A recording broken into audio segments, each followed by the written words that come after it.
אז יצאנו מחדר לידה, מבית חולים, הביתה עם ילד, ועכשיו אנחנו ניגש לתקופה הראשונה. הילד, התינוק, נולד ועד גיל 3 חודשים. מה צריך לדעת? מה יעזור לי לדעת כדי להתמודד עם האחריות, עם ההתרגשות? האמת, בתור אמא אני זוכרת שזה יום הכי מרגש ויום הכי מפחיד. כי בכל זאת בבית חולים טיפלו בו. שמו חיתולים, אני גם פעמיים שמתי, אבל הם ניקו אותו. אני קצת החזקתי וניקיתי אותו.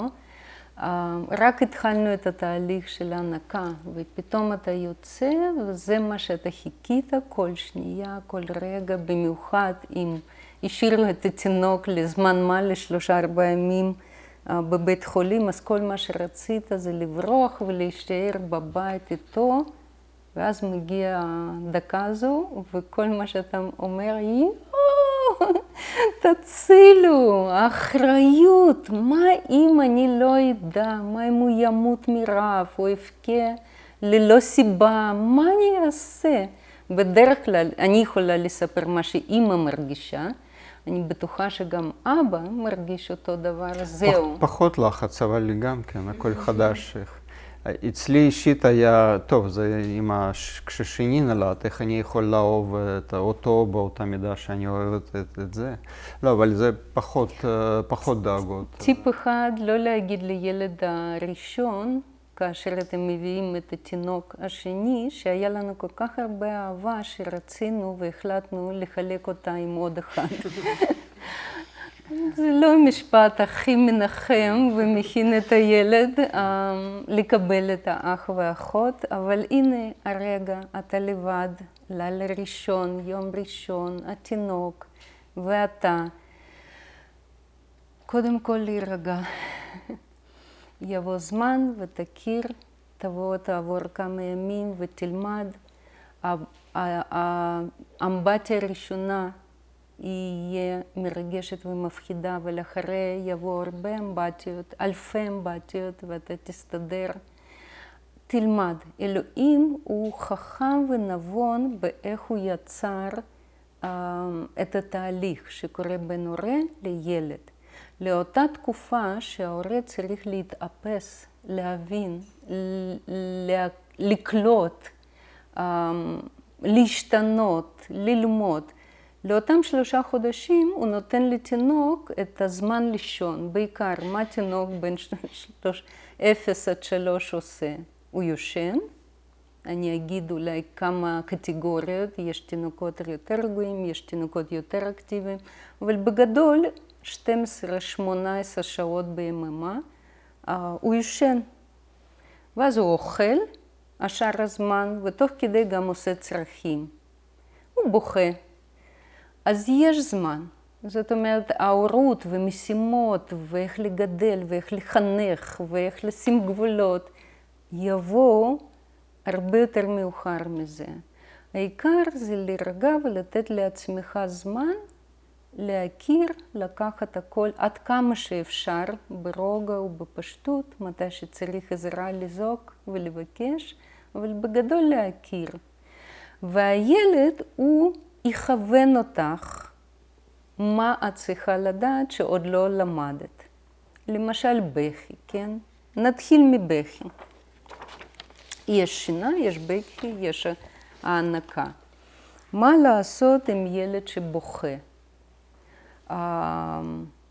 קודם כל להבין שככה היה מתוכנן, שהילד יבכה. זה הדרך היחידה להגיד לעולם, או למי שמטפל בו באופן העיקרי, שהוא קיים ושלא נוח לו, או שהוא רעב, או שהוא קר לו, או שהחיתול שלו מלא וזה שורף. לפעמים אנחנו שוכחים. אם הם עשו צרכים, זה שורף להם שם, זה לא נוח. אם הוא יתעורר ופתאום מפחיד, או אם משהו כואב לו, אז הדרך היחידה שלו להגיד לכם שהוא צריך אתכם זה לבכות. למה כל כך קשה לשרוד את הבכי של הילד שלך. דרך אגב, אם תינוק של מישהו בוכה, זה הרבה יותר קל לא להתייחס. זה בוכה, לא נעים, אולי קצת עושה רקע, אבל אתה לא מפתח אותה רגישות כמו שההורה. אז הבכי חייב להיות מעורר לפעולה. כי אם הוא יהיה עליז ונעים וזה, אתם אולי לא תקשו. ובשביל לשרוד הוא חייב לספר לכם משהו. אז בכי מיועד להיות מעצבן, מפחיד, לא נותן לכם לשבת ולאכול בשקט וברוגע. אז זה צריך לדעת ולהתייחס לזה שזה משהו לא רק סביל, זה נורמלי, זה הכרחי וטוב שזה קורה. אוקיי, זה לגבי בכי. בואו נדבר על אופי, וזה רק קטגוריות שהן כלליות. אז יש אנשי מדע שצפו בכמה אלפי תינוקות, כי בתור הורה טרי אתה לא יודע, זה מה שיש לך, זה מה שאתה לומד. אבל יש אנשים שצפו באלפי תינוקות, והגיעו למסקנה שיש 3 סוגים של תינוקות. סוג הראשון זה תינוק רגוע, שבעיקר יושן, לפעמים מתעורר. כשהוא מתעורר הוא בוכה קצת ובצורה לא תמידית ולא מעצבנת. קל להעניק אותו, הוא כזה מין תינוק קל. למה אני אומרת תינוק קל? כי אני רוצה לתת טיפ לא לתת שמות לתינוקות ולילדים שלכם. כי יש נטייה לילד כזה לתת כזה כינוי ולהגיד לכולם, אוי, הוא כזה ילד קל. ואז זה ימשיך, ולילד שהוא טיפה יותר מאתגר לתת כינוי אחר. וואו, מעצבן, או הוא קשה, או אני חסרת אונים, וזה יהיה גישה. מה שאתם אומרים, לפעמים הלגנדות האלה גם ממשיכות לאורך כל החיים. למשל, אני גדלתי עם סיפור של אימא שלי, שאם אני הייתי הראשונה, השנייה לא הייתה פה במשפחה. כי הייתי כזו תינוקת שאחריי לא היה עוד תינוק. עד כמה זה נעים ובונה ומעודד אותי לשמוע את זה למשך כל החיים, אני לא בטוחה מה יש בזה, בשביל מה.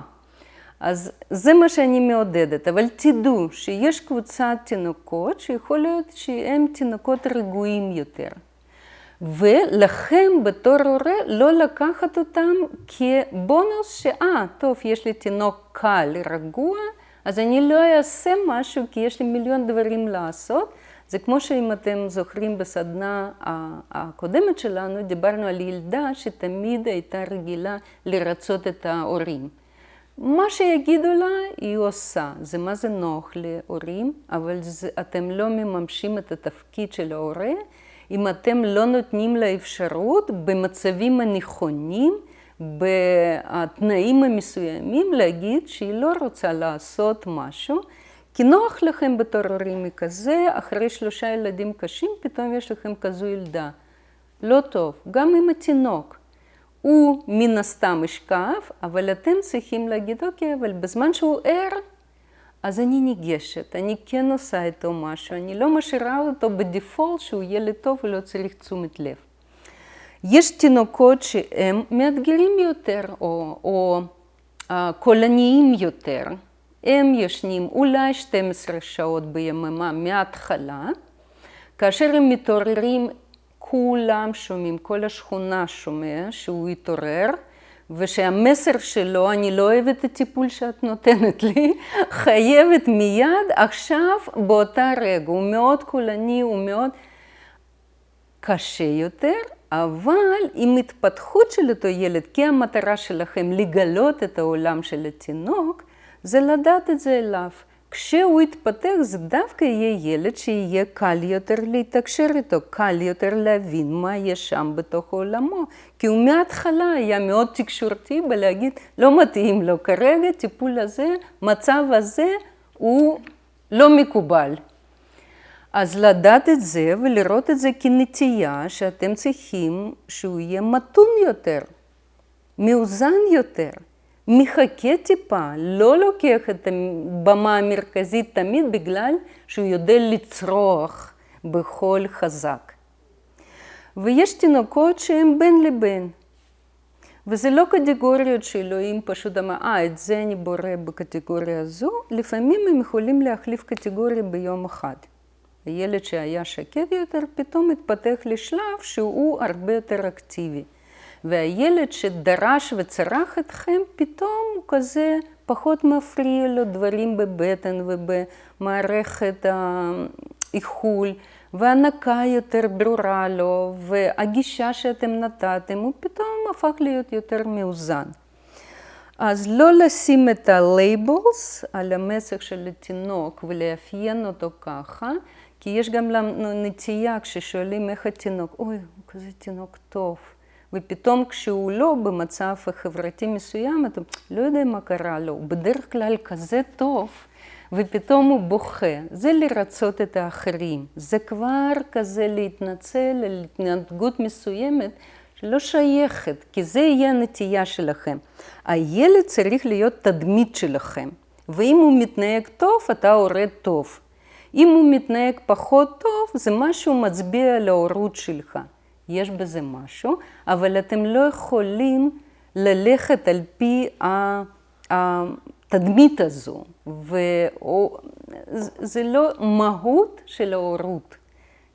תגלו, תדעו למי כן לעורר אינטרס ולמי להגיד, יש זמן, אתה יכול לחכות. זה יבוא יותר בגיל 3-6 חודשים, כי בגיל מ-0-3, כמה שאתם יותר ניגשים, לומדים, נותנים את הביטחון, נותנים את המענה.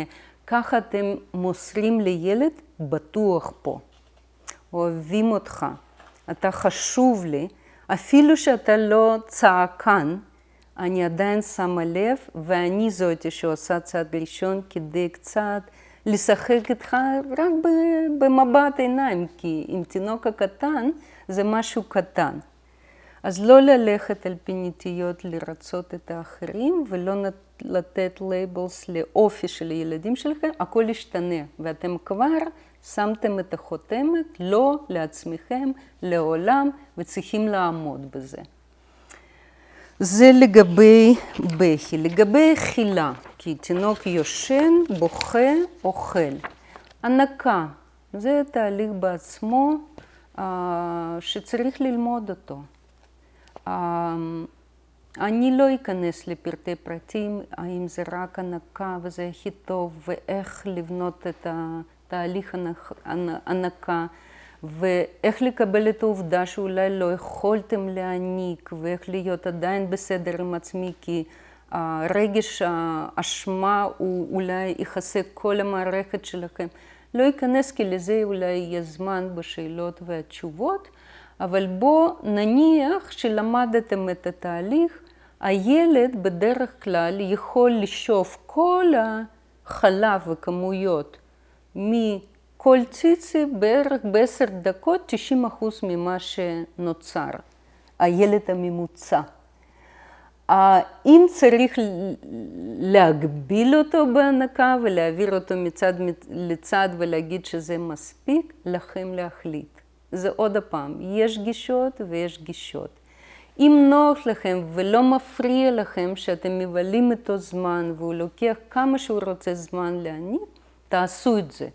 אם זה כואב לכם, כי פשוט כמה שעות הוא יכול למצוץ, או אם זה לילה ואתם נורא רוצים לישון, לכם להחליט איזה תדירות, כמה זמן, זה מערכת שלכם איתו, עליכם להחליט מה אתם תעשו. אבל תדעו ממוצע, כי יש בכל זאת מדע על מה נורמה, אבל אין ילד של נורמה. זה לאמא ואבא להחליט ולקבל ולהיות בשלמות עם זה. לגבי שינה, יש הרבה שאלות ויש הרבה גישות. בגיל הזה הקטן, שאתם עוד לא מכירים, לא אותו, לא עצמכם, סביר להניח שכל פעם שילד בוכה, יש לו סיבה וצורך וצריך לענות על זה. כי בגיל הזה אין סיכוי שילד מניפולציה לעשות יותר מדי והוא רוצה, הוא קטן מדי. מ-0 עד 3 חודשים יותר טוב לטעות במובן של לתת אהבה ומענה בהגזמה, ממה שלחשוב שאני צריך לעשות איזשהו משמעת, גבולות וזה. מ-0 עד 3 חודשים, זמן למידה, וכמה שאתם יכולים לענות אל צורך, כי בבכי הזה יש שאלה, יש פה מישהו, אני חשוב למישהו, מישהו ניגש אליי עם חיוך, עם חיבוק, או עם פרצוף של רוגז, או משקשק אותי, או עושה. זה שאלות שמתעניינות את הילד, ואתם צריכים להמשיך לגלות מה האיזון. אבל לגשת יותר מדי, או לפנק אותו יותר מדי, בגיל הזה כמעט ואין סיכוי. יותר טוב ללמוד ולדעת, אחר כך יהיו לכם הרבה יותר אפשרויות לשים גבולות ולהביא משמעת על דברים, לא בגיל הזה. 3 עד 6 חודשים, אוקיי, כבר מכירים את הילד יותר, הוא כבר מתחיל להתעורר ולהיות עירוני יותר, מה מאפיין או מה חשוב לדעת בתקופה הזו. משימה של אמא ואבא, ואם אמא מבלה יותר זמן מאבא, למסור את האינפורמציה הזו לאבא, זה סוג של הבכי. כי אפשר כבר לבחון שהתינוק לא בוכה אותו בכי לכל סיבה. לפעמים יש בכי שאתם שומעים שזה רעב, כי פשוט יש לכם מיומנויות של בלשן, ואתם כבר מזהים את הצליל והעוצמה, ואתם אומרים, או שהוא רעב, או שיש משהו בחיתול, ויש בכי אחר שהוא רוצה תשומת לב. ויש בכי אחר שהוא הפיל איזשהו צעצוע, או כבר לא יכול להסתכל, זה בכי מסוג אחר. לגשת אליו, לא משנה מה הוא מוסר, הוא מתקשר איתכם, זה פחות טוב ממה שלבחון ולדעת. עד כמה אני צריך לגשת מיד ולהיות שם, ועד כמה אולי אני צריך להתחיל להכניס מושג שילד יכול להמתין ולחכות קצת, ולא לתפוס את הרעיון שהוא מרכז של כל היוניברס, של העולם. ליליאן, כמה זה לחכות קצת?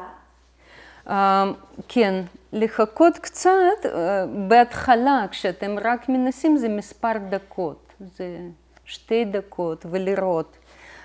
כי לפעמים ילד צריך ללמוד. למה זה חשוב?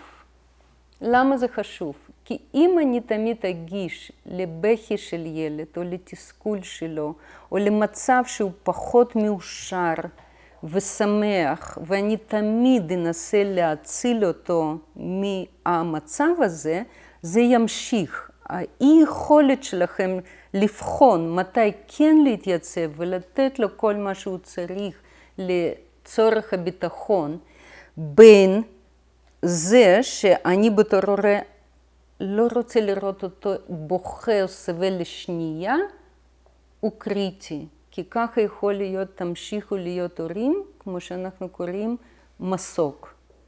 כל מצב של ילד בן 2, 5, 9, שקצת לא נוח לו, עם העולם או עם עצמו או איתכם, ואתם מצילים אותו מהמצב הזה, זה לא הורות שמכוונת לתת לבן אדם כלים, לדעת לצאת או לקבל את המצב של חוסר אושר, או חוסר השלימות, ולדעת איך הוא יכול לעזור לעצמו לצאת מזה.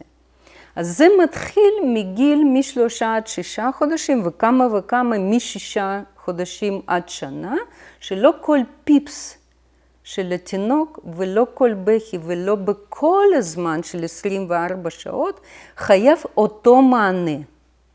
מענה כן, אבל האם אותו סוג, והאם באותה שנייה שאתם שמעתם את זה. כי לפעמים ילד שרק הענקתם אותו לפני חצי שעה, הוא בטוח שבע, בדקתם שהחיתול שלו הוא יבש ונקי, ושמתם אותו לארסל שלו, כי ראיתם שהוא כבר מתחיל לשפשף ומסמן לכם שהוא עייף, אז לפעמים שהוא נרדם, יהיו לו כמה דקות של אי נוחות, של הבכי שהוא כזה מין מתלונן, היה יותר נעים אם את תבוא ותעשי לי ככה וככה ותחזיקי אותי, בטח שזה הרבה יותר בטוח. אבל לפעמים צריך לתת מיומנויות, במיוחד אם אנחנו מדברים לקראת 6 חודשים ומ6 לשנה, לתת לו להסתדר לבד ולהירדם במקום שאמור להיות בטוח לו. יש מצבים יוצא דופן, יכול להיות שילד חולה, אז אתם צריכים לדעת ולבדוק. יכול להיות שהוא נכנס לשלב שיש לו פחדים של עזיבה. צריך לדעת התפתחותי מה אמור לקרוא אליו כדי לדעת ולבנות את החוכמה מתי ניגשים, בודקים ומתי משאירים ונותנים לו להסתדר לבד. אז פה של... יש פאזות של השינה. גם נכון. זה מתפתח. נכון. בגיל מ-0 עד 3 יש פאזות של השינה שהם הפוכים ממה שהמבוגר. הפאזה הראשונה של השינה זה מתי שיש תנועות של ארובות עיניים, של כל הפנים ושל גוף. זה הפאזה שרואים חלומות או קוראים משהו וזה שינה לא עמוקה. אז אנחנו בתור מבוגרים וילדים מגיל 6 חודשים או 9 והלאה, קודם נכנסים לפאזה של שינה עמוקה, ואחרי זה רבע מהזמן שאנחנו יושנים, אנחנו בפאזה של חלומות, של התנועות, ושם אנחנו יכולים דווקא להתעורר. ילד בגיל מ-0 עד 3 חודשים, קודם נכנס לפאזה, שהוא נראה כמו רדום, נראה כמו יושן, ואתם כבר 20 דקות כזה נותנים לו תמיכה וידיים, וזה נראה לכם שהוא נרדם, אתם שמים אותו בארסל ועיניים כאלה. ואתם מתחילים את כל הטקס מההתחלה. ואז עוד הפעם, ולפעמים זה פשוט הופך להיות מתיש וגם גורם לכעס אצל מי שבעיקרון ובגדול מטפל בו, כי הוא אף פעם לא נרדם לבד. צריך להבין את ההתפתחות הזה ולדעת שאחרי 20-30 דקות, אז הוא נכנס לשינה עמוקה, ואז אפשר לשים אותו בארסל, ויכול להיות שמתוך זה הוא ישן עוד רק 20-30 דקות, שבשבילכם זה מעט מאוד. אבל זה חשוב שהוא לא יתרגל לאותם טקסים ארוכים וזה, בתור זה שאתם לא מרשים לעצמכם לסבול את הבכי שלו. אז אני מדגישה, מגיל 0 עד 3 יותר טוב לתת יותר מדי ממה שפחות מדי. מגיל 3 חודשים, וזה לא של ליליאן, זו עובדה של זה, החוקרים יותר טוב לשים את הילד לארסל שלו לא כשהוא יושן. להעניק אותו, להיות בטוחים שהוא לא רעב, שהוא לא עם חיתול מלא, שלא חם ולא קר לו, ולתת לו להירדם לבד. מה זה כמה דקות? כמה דקות יכול להיות בכי כזה? מ-15 עד 20 דקות. כי לפעמים אחרי בכי של 2-3 דקות, הוא settle down והוא יושן. ואם הוא לא, אם אתם רואים שהוא לא, אין שום בעיה לעשות אותו דבר, לקחת אותו, לחבק, לגשת, לא להיעלם לו. אוקיי?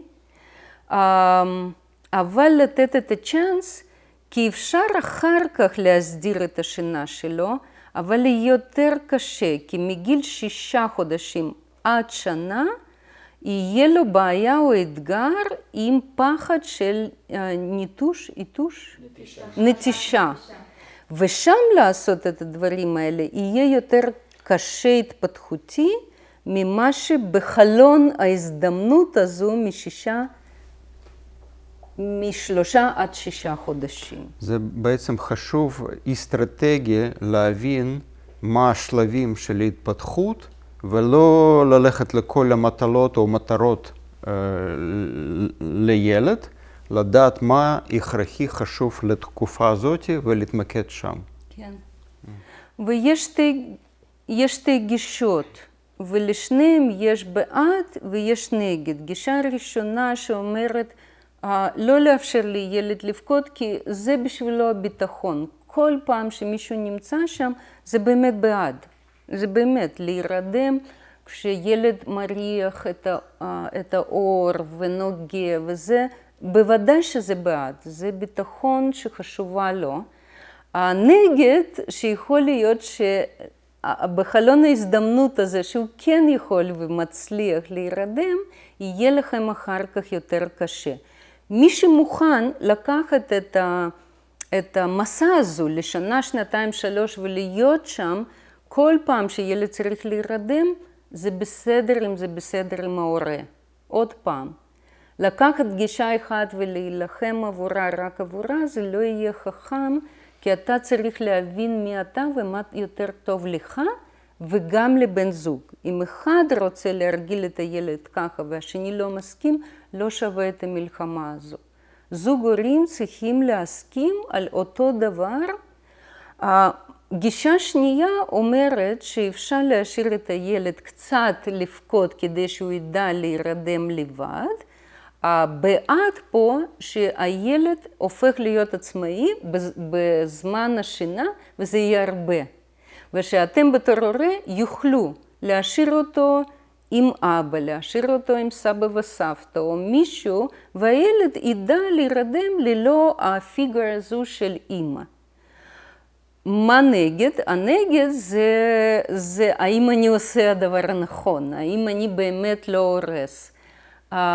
לפי החקר אתה לא הורס את זה אם אתה נותן כל יחס, כל אהבה, כל תשומת לב, כל מענה בזמנים האחרים, ופה אתה נותן לילד להיות עצמאי בעניין הזה. הגישה חכמה בכל דבר שנדבר עליהם, זה לא להילחם עבור גישה, זה לקחת approach, בוא ננסה ונראה מה מתאים לנו. זה המאוזן, כי להיות בקמפ הזה או בקמפ הזה ולעשות משהו בעיוור, או לדרוך על רגש אשמה שאולי אני עושה משהו לא טוב, בסופו של דבר יזיק. אז גישה יותר בוא ננסה ונראה היא הרבה יותר חכמה, ולראות מה זה עובד. יכול להיות מה שעבד בשביל ילד הזה, לא יעבוד בשביל ילד השני. אז להיות הדוגמטי ומחליט מהיום לתמיד, זה לא הכי טוב. עוד לא נגעתי בקוליקס, בכאבי בטן של התינוקות מגיל 0 עד 3. לפעמים יש תינוקות שהתקופה הזו היא מאוד מאוד קשה, כי יש משהו במערכת העיכול שלו שעוד לא הסתדר לקבל לא חלב אם ולא אולי חלב של המטרנה, והוא באמת סובל מכאבים. אז לפעמים יש תינוקות שהבכי והאפיזודות האלה הם יהיו מאוד מאוד ארוכות עד שעות. לפעמים הילד לא מפסיק לבכות ערב שלם ואפילו לילה. להתייחס לזה, הילד לא עושה עליכם מניפולציה, משהו כואב לו, הוא לא אשם בזה שהוא בוכה כי באמת כואב לו, ואומרים שזה כאבים דרסטיים, ואני מדברת על קוליקס, לא רק על בכי של זה, באמת על התקפות בכי ממושכות. אבל תאמינו או לא, ראינו את הזוגות שעשו אלימות אחד על השני, כי הם היו כל כך מותשים מ3 חודשים האלה, שהם איבדו את השפיות בשלב המסוים. או אמא או אבא כי פשוט אי אפשר להפסיק את הבכי. וזה, אתה באמת מרגיש מטורף, אתה באמת מאבד את זה, אתה מתחיל לכעוס את הילד, כי עשית את הכל, ושום דבר לא עוצר את הבכי. אם אתם מגיעים לנקודה הזו, זה נקודה קו אדום. לשים לב ולבקש עזרה. או מבעלך וזה, ובזמן שהוא מטפל ומתמודד עם הבכי, אם טוב לך ויותר נוח לך לצאת מהבית, כי אמא ששומעת וממשיכה לשמוע את הבכי, כי גם אבא לא מסוגל להפסיק את זה, יותר באטרף, עוד יותר, היא כועסת, היא לא נחה. אז או שאת תצאי, למרות שזה מאוד קשה לראות אמא בגיל של תינוק מ-0 עד 3 באמצע הלילה, יוצאת לטיים-אאוט, או תבקשי מבעלך לצאת כי הבכי הוא משגע. אבל מה שלא לעשות, וזה אלימות על הילד באופן ברור, חלק וזה, זה לשקשק אותו, זה לצעוק עליו, זה לעשות צביטות. תאמינו שאימהות הכי מסורות בעולם, הכי מאמינות, יכולים להגיע לדבר הזה, ולפעמים הם סוחבים את זה. 20 שנה אחרי זה בייעוץ, הם אומרים, עשיתי את זה לתינוק, ואני לא יכולה לסלוח את זה לעצמי. עוד לפני שזה קורה, תביני שזה דבר שאסור לעשות. ילד חסרת אונים. אם את מאבדת את זה, תשאירי אותו במיטה ותצאי מהחדר להתאפס ל-10-15 דקות. הנזק שאת גורמת לילד בזה שעזבת אותו ל-15-20 דקות, הוא לא פרופורציונלי קטן יותר ממה שאת תתעוללי בו באיזושהי צורה, כי באמת זה משהו בלתי נסבל לעמוד שעות וימים, 3 חודשים עם האפיזודות האלה. יותר טוב לזעוק לעזרה, אם את לבד להשאיר את הילד, לצאת, להתפלל, לבכות, לא לשאול את אלוהים למה, אבל להגיד, תן לי קצת, להתקשר לאמא, לחברה, לעשות משהו, אבל לא להתעלל בילד, כי זה דבר שיכול ועלול וקורה. ולא להביא את זה לפה, כי שניכם מאבדים את השפיות. האלימות שדיברתי עליה בפעמיים שנפגשנו עם כזה זוג, שהאימא מחוסר אונים נתנה את התינוק לאבא, כך תרגיע אותו, הוא לא הצליח, היא בכוח לקחה את הילד ממנו, נתנה מכה לאבא בהמון מילות גנאי שהוא לא יכול לעשות כלום, וזה היה אלימות ביניהם, שאחר כך היא התלוננה שהוא היה אלים כלפי וזה, הוא פשוט רצה להגן על התינוק, כי הייתה לא במצב הנפשי סביר ושפוי. וזה יכול לקרות, אני אומרת לכם, זה לא קורה לחיות או לאנשים פרועים, זה יכול לקרות כי בלתי אפשרי לטפל בבכי הממושך, תדעו את זה, ואם אתם מתמודדים, תיקחו צעד אחד עוד לפני שלא היה לכם את האפשרות להתאפס ולחזור לעצמכם.